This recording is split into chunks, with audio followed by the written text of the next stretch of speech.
3월 24일 정치권의 뜨거운 말말말 강아랑의 정치톡 시작하겠습니다. 오늘 첫 번째 정치톡은 술 마셔도 음주 아니다.입니다.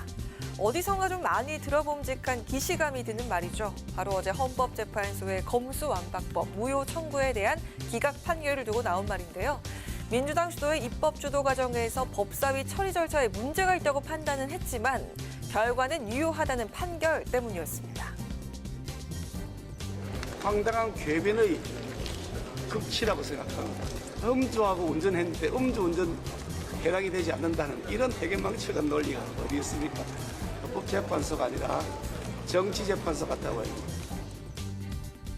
법무부 장관으로서 검수완박법의 부당성에 대해서 직접 변론까지 나섰던 한동훈 장관은 헌재의 판단에 공감하기 어렵다는 반응을 내놨는데요. 이에 민주당의 맹공이 이어졌습니다. 한동훈 장관이 자진 사퇴하지 않는다면 윤석열 대통령은 인사권자로서 즉각 한 장관을 사퇴시켜야 할 것입니다. 사퇴를 해야죠. 이렇게 국회 입법권에 대한 정면 도전을 하고 하는 것은 이것을 용납해서는 안 됩니다. 그런 사퇴를 거부한다면 예컨대 탄핵 추진이나 이런 것이 검토될 수 있겠습니다. 그간 사사건건 한 장관과 신경전을 반복해왔던 민주당. 한 장관을 향한 사퇴 및 탄핵 요구는 처음이 아닌데요. 그 때문인지 한 장관 역시 입버릇을 운운하면서 당당히 응하겠다고 맞섰습니다. 그런가 하면 검수완박 입법 과정에서 법사위원으로서 민주당을 위장 및 꼼수 탈당해왔다는 비판을 받아온 민영배 무소속 의원. 헌재 유효 판결 이후 민주당으로 복당해야 한다는 목소리가 벌써부터 나오고 있는데요.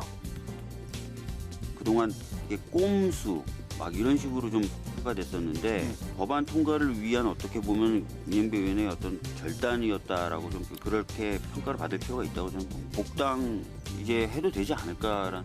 민영배 의원 역시 당이 요구하면 바로 복당하겠다면서 의지를 밝힌 상황. 검수완박이 반칙은 맞지만 유효하다. 과정은 틀렸지만 결론은 변함없다. 그러니까 술은 마셨지만 음주운전은 아니라는 표현까지 낳게 한 헌법재판소의 논리를 두고 여야의 공방은 당분간 지속될 것으로 보입니다. 이어서 두 번째 정치톡은 큰 부담 대 별로 부담입니다. 어제 국민의힘 소속 51명이 헌법 44조에 명시된 국회의원 불체포 특권을 포기하겠다는 서약을 했습니다. 바로 오늘 30일 표결을 앞둔 하영재 국민의힘 의원의 체포 동의안을 앞두고 이재명 대표와 민주당을 겨냥한 듯한 행보로 해석이 됩니다. 현재 민주당에서도 대단히 큰 부담을 느끼고 있어요. 직전에 이재명 그 체포동의안을 부결했기 때문에 그런 압박이 대단히 될 거라고 생각합니다. 비교가 되잖아요. 예, 다 같이 기소된 건인데.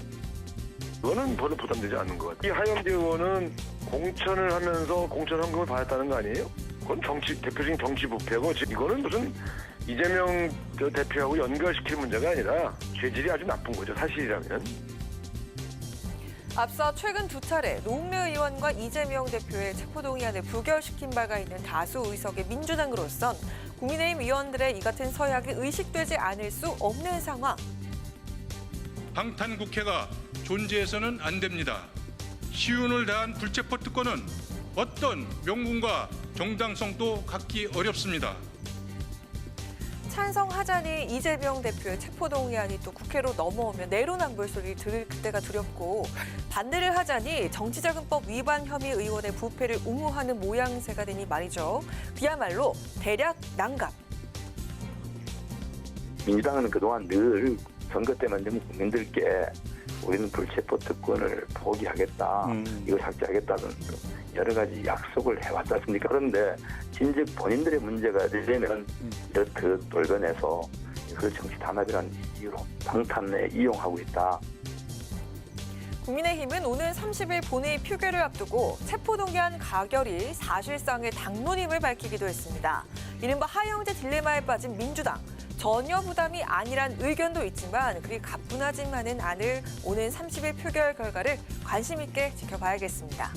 지금까지 강아랑의 정치톡이었습니다.